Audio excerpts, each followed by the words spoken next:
नमस्कार दोस्तों, hello everyone. History की डे वाइज सीरीज में आपका स्वागत है। और इस सीरीज में हम लोग अभी देख रहे हैं मिडीवियल इंडिया, मध्यकालीन भारत। और जैसा कि मैं पहले भी आपको बता चुका हूं, जो आपका मध्यकालीन भारत है, इसका जो सिलेबस है ना, काफी ज्यादा बड़ा है। लेकिन इस समय पे पूरे सिलेबस के कुछ इंपॉर्टेंट टॉपिक्स ही हैं जिससे आपसे आयोग जो है ना क्वेश्चन पूछेगा। तो और जो ये सीरीज है, ये उन्हीं इंपॉर्टेंट टॉपिक्स पे बेस है। तो अगर इस सीरीज को आप लोग अच्छे से फॉलो कर लेंगे तो बढ़िया से ना आपका जो मिडीवियल इंडिया, मध्यकालीन भारत का सिलेबस है ना, अच्छे से कवर हो जाएगा। चलिए हम लोग इस वीडियो को स्टार्ट करते हैं और पहला क्वेश्चन देखते हैं क्या है। 280 कर लिए थे, आगे से स्टार्ट करते हैं। अब इसमें बोला जा रहा है भैया गलत विकल्प चुनिए, इनकरेक्ट ऑप्शन। पहला स्टेटमेंट आपकी क्या है? जो आपका एम्प्लॉयमेंट ब्यूरो था was established by Sultan Firoz Shah Tughlaq of Delhi to help the unemployed. बेरोजगारों के सहायता के लिए दिल्ली के सुल्तान फिरोज शाह तुगलक ने रोजगार कार्यालय की स्थापना की थी। तो ये स्टेटमेंट जो है ना आपकी बिल्कुल सही है। ये क्वेश्चन भी काफी फैक्ट जो है ना काफी आ जाता है कि किसने जो है ना एम्प्लॉयमेंट ब्यूरो आपका स्टार्ट किया था, तो वो था आपका फिरोज शाह तुगलक। ठीक, अभी था कौन से भैया, नाम में ही तुगलक आ रहे तो तुगलक वंश से ही होगा। ठीक, अब देखिए तुगलक जो वंश था आपका, ये ध्यान रखिएगा। अच्छा, मैं आपको वैसे बता चुका हूँ कि कौन कौन से दिल्ली सल्तनत में वंश थे। एक बार फिर से समझ लीजिए ताकि याद हो जाए। पहला था आपका गुलाम वंश, स्लेव डायनेस्टी। दूसरा था आपका खिलजी, खिलजी वंश था। तीसरा था आपका तुगलक।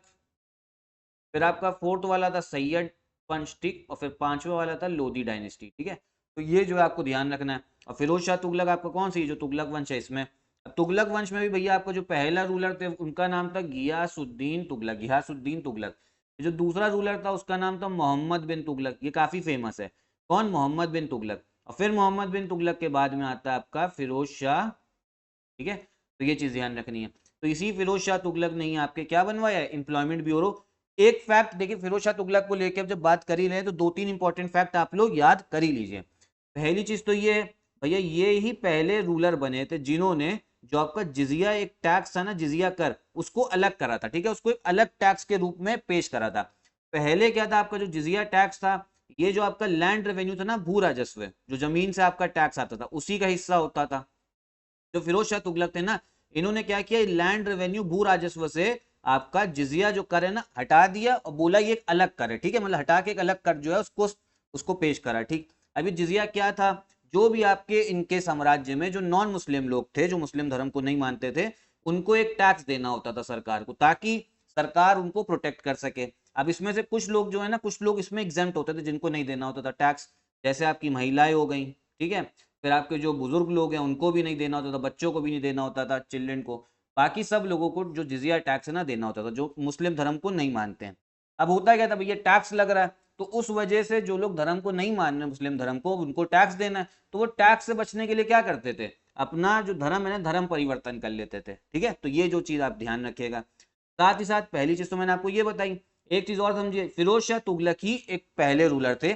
जिजिया के लिए भी भैया फर्स्ट वाली बात इनके आपके सामने आ रही है। और एक और चीज में आ रही है कि यही पहले रूलर थे जिन्होंने जितने भी आपके संस्कृत के जो आपके बुक्स वगैरह लिखी गई थी, संस्कृत की बुक्स को किसमें आप इन्होंने ट्रांसलेट कराया था, वो कराया था आपके फारसी भाषा में, किसमें, पर्शियन में कराया था। तो इतनी बात जो है ना आपको ध्यान रखनी है। ठीक है, ठीक है, अगला स्टेटमेंट देखते हैं। आप लोगों को इसीलिए जो है थोड़ा डिटेल में बता रहा हूँ ताकि आपको जो फैक्ट है ना वो याद होता जाए। अगला स्टेटमेंट है, Sikandar Lodhi is known for abolishing the tax on grain. Sikandar Lodhi अनाज पर कर समाप्त करने के लिए जाना जाता है। तो ये स्टेटमेंट भी आपकी बिल्कुल सही है। ठीक है, सिकंदर लोधी की बात हो रही है। सिकंदर लोधी आपका भैया कहाँ पे, ये आपके लोधी वंश से। ठीक है, सिकंदर लोधी के बाद में आपका जो अगला इनका शासक आता है उसका नाम था इब्राहिम लोधी। क्या नाम था, इब्राहिम लोधी। और इब्राहिम लोधी को ही किसने हराया था, बाबर ने हराया था। किसमें, पानीपत के युद्ध में 1526 में। तो इतनी बात जो ना ध्यान रखिएगा। फिर तीसरा स्टेटमेंट क्या है, Nannaya and Tikkana are noted for the Telugu translation of the Mahabharata. Nannaya और टिकना महाभारत के तेलुगु अनुवादों के लिए प्रसिद्ध है। ये भी बिल्कुल सही है। जो आपकी महाभारत थी उसको तेलुगु में ट्रांसलेट करने का काम किसने करा था, नन्ने और टिकना ने। ठीक है, तो तीसरी स्टेटमेंट भी बिल्कुल सही है। करेक्ट ऑप्शन कौन सा हो जाएगा भैया, इनकरेक्ट तो कोई भी नहीं है, तीनों करेक्ट हैं। तो करेक्ट आंसर होगा आपका डी वाला। ठीक, तो आप लोग ध्यान रखिएगा। अगला क्वेश्चन देखते हैं क्या है। इसमें भी बोला जा रहा है इनकरेक्ट ऑप्शन बताइए। बोला जा रहा है जो पब्लिक डिस्ट्रीब्यूशन सिस्टम है वो किसने स्टार्ट किया, मोहम्मद बिन तुगलक ने। मोहम्मद बिन तुगलक ने सार्वजनिक वितरण प्रणाली प्रारंभ की, तो ये गलत है। अब देखिए जो पब्लिक डिस्ट्रीब्यूशन सिस्टम है ये क्या होता है, जैसे आपको पता होगा ना, इस टाइम पे भी, प्रेजेंट टाइम पे सरकार जो है ना राशन बांटती है, जो गरीब लोग हैं उनको राशन बांटा जाता है, बहुत कम प्राइस में, ठीक है, बहुत ही ज्यादा कम प्राइस में बांटा जाता है, तो इसको बोला जाता है आपके पब्लिक डिस्ट्रीब्यूशन सिस्टम। ये चीज ध्यान रखनी है। और ये आपकी किसने स्टार्ट करी थी? ये स्टार्ट करी थी आपके अलाउद्दीन खिलजी ने। किसने? अलाउद्दीन खिलजी ने। ठीक है, ध्यान रखिएगा। रणवीर सिंह ने, ठीक है रणवीर सिंह ने नहीं, रणवीर सिंह ने तो एक्टिंग करी है। ठीक, अगला क्वेश्चन क्या है? अब इसमें बोला जा रहा है जो मोहम्मद बिन तुगलक थे was the most learned ruler of the Delhi सल्तनत। ठीक है, ये बिल्कुल सही है। ये का एक्सपर्ट थे किस किस चीज में थे? एस्ट्रोनॉमी में थे, आपके मैथमेटिक्स में थे, और फिर आपके मेडिसिन में थे। ठीक है, ध्यान रखिएगा। दिल्ली सल्तनत का सर्वाधिक विद्वान शासक था जो खगोल शास्त्र, गणित एवं आयु विज्ञान सहित अनेक विद्याओं में माहिर था। ठीक है, तो ये जो चीज है आपकी, ये बिल्कुल सही है। ये वाला स्टेटमेंट जो है ना सही है, पहला वाला जो है वो गलत है। तीसरा वाला क्या बोला जा रहा है कि मोहम्मद बिन तुगलक ने भैया एक अलग डिपार्टमेंट बनाया था जिसका नाम क्या था? दीवान ए आमिर कोही। किसके लिए बनाया था? कृषि के लिए। तो ये स्टेटमेंट बिल्कुल सही है। कृषि की देखभाल के लिए दीवान ए आमिर कोही नामक एक अलग विभाग की स्थापना की। तो ये स्टेटमेंट बिल्कुल सही है। क्यों करी थी? क्योंकि इनके समय पे ना जैसे ही शासन में आए थे, किसानों का एक विद्रोह हो गया था।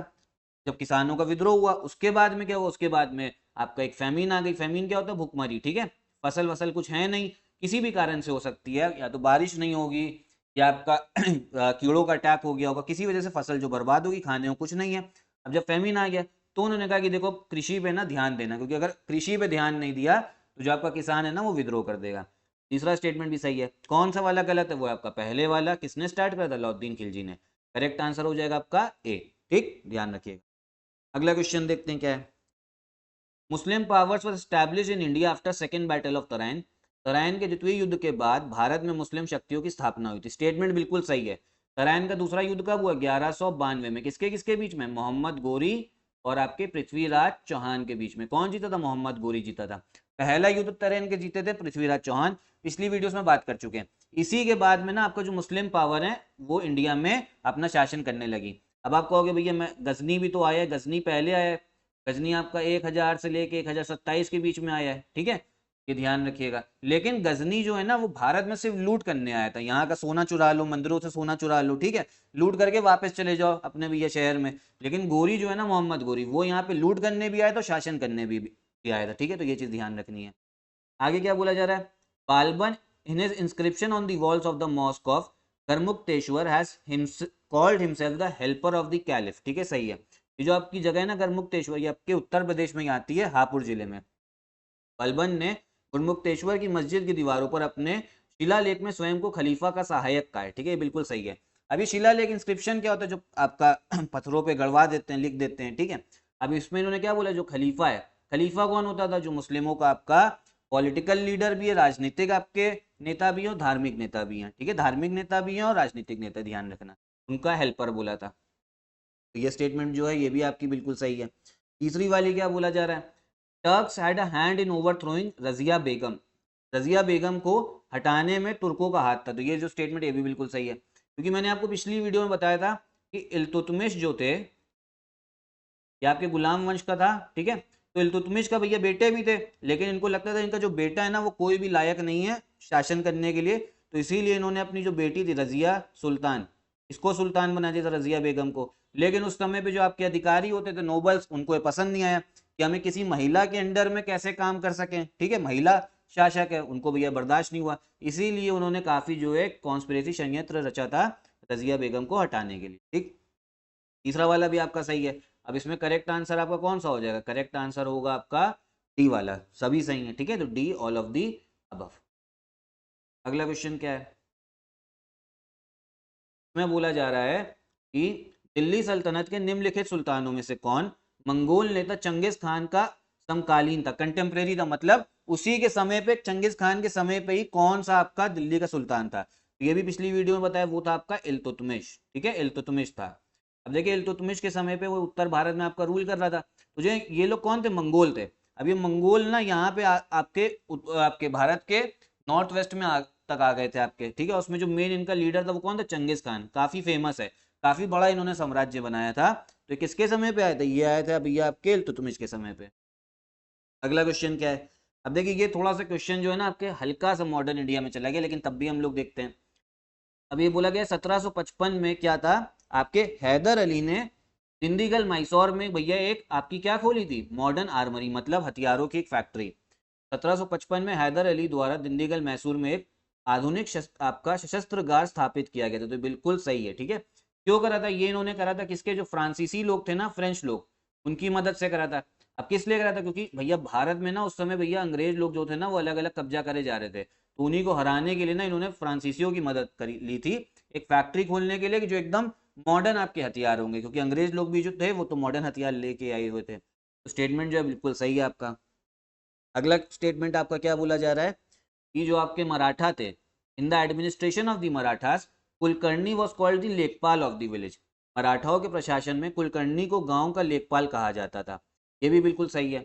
अब देखिए आपका लेखपाल होता क्या, लेखपाल का तो आपका अभी भी एक पोस्ट है, पहले तो इसका अलग से पेपर होता था, लेकिन अब तो पेट का पेपर होने लगा, उसके बाद में लेखपाल की पोस्ट मिलेगी। अब देखिए लेखपाल का काम ये होता है, जितने भी आपके गांव वगैरह हैं विलेज में, जो जमीन का जो रिकॉर्ड रखना है, लैंड का रिकॉर्ड, ठीक। अब ऐसे समझ लीजिए, मान लो ये पूरा आपका एरिया है लैंड का, अब इतनी जमीन किसी के पास है, किसी किसान के पास होगी, इतनी किसी के पास होगी, फिर मान लो इतनी किसी और के पास है, तो ये इतनी किसी और के पास है, तो विवाद ना हो ना आपस में, क्योंकि गांव में ना आपको जमीन को लेकर विवाद होता है, खेती कर रहे हैं सब लोग यहाँ पे। तो भैया अब यहाँ पे भैया एक चीज और ध्यान रखो, खेतों में आप कोई कंक्रीट की दीवारें तो खड़ी कर नहीं दोगे, सिर्फ एक फेंसिंग करनी होती है, तारे लगा सकते हो। अब होता क्या ना, कुछ लोग भैया जो कुछ बदमाश लोग तो होते ही हैं, वो क्या करेंगे, ये तारों को ना थोड़ा इधर कर दिया, ठीक। अब इनकी जमीन जो है और बढ़ गई, ठीक है, मान लो ये तारे थी, अब तारों का और आगे कर दिया, कोई देख नहीं रहा, तो जमीन बढ़ गई, तो इससे क्या विवाद काफी होता है। तो जो पूरा लैंड रिकॉर्ड है ना, ये कौन रखता है? लेखपाल रखता है। उस समय भी रखता था, मराठाओं के समय में भी, और अभी भी जो आपका पोस्ट है ना लेखपाल की, इसीलिए भोकाली पोस्ट बोली जाती है गाँव वगैरह में, क्योंकि इसकी बहुत रिस्पेक्ट है। यही सब जो है ना जमीन का पूरा वो करता है देखभाल। तो मराठाओं के भैया प्रशासन में कुलकर्णी जो था ना, उसे क्या बोला जाता था? लेखपाल। इसको ध्यान रखिए। अगला स्टेटमेंट आपका क्या है?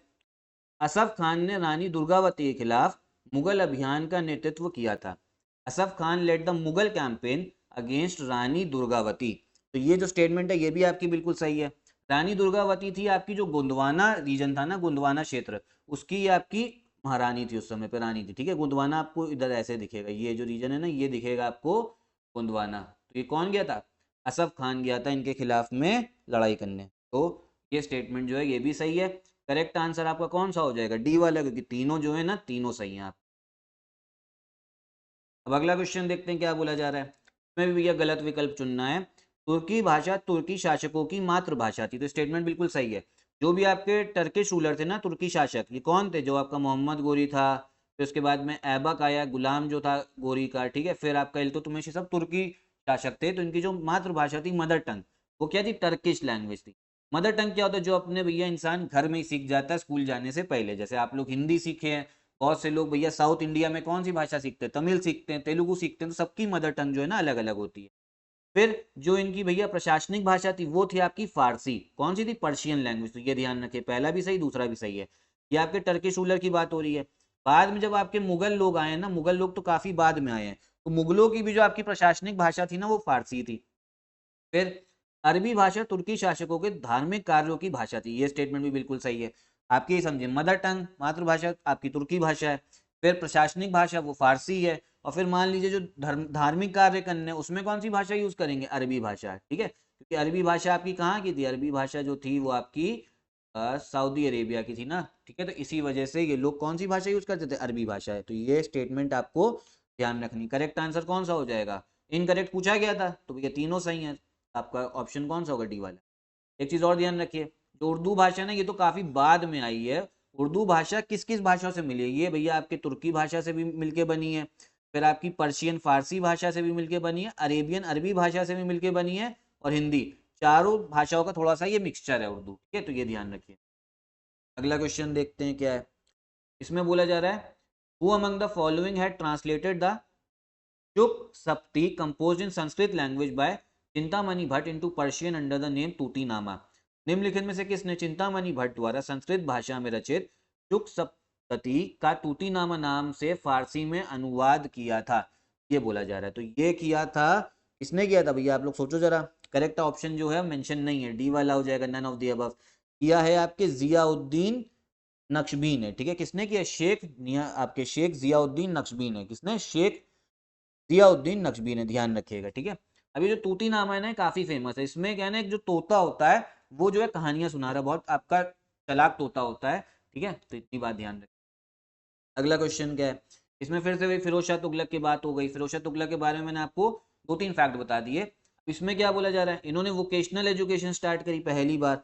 अब ये वोकेशनल एजुकेशन क्या होता है, ऐसी आपकी शिक्षा जो आपके करियर को लेके या आपकी स्किल को लेके, कुशल को लेके ध्यान करे। जैसे मान लो आपको इलेक्ट्रीशियन बनना है, ठीक है, बिजली का काम करना है, तो आपको फिर क्या कहते हैं, ये बाकी केमिस्ट्री ये सब चीज नहीं पढ़ाई जाएंगी, आपको जो बिजली के काम की जो आपकी शिक्षा होगी ना, जो प्रैक्टिकल शिक्षा होगी जो आप यूज कर सकते हो, वो सब सिखाया जाएगा आपको। अगर आपको मान लो कि जैसे आपको बनना है टेलर, तो टेलर वाली आपको पूरी शिक्षा दी जाएगी, दर्जी बनना है तो शिक्षा दी जाएगी। तो ऐसी ये होती है वोकेशनल एजुकेशन।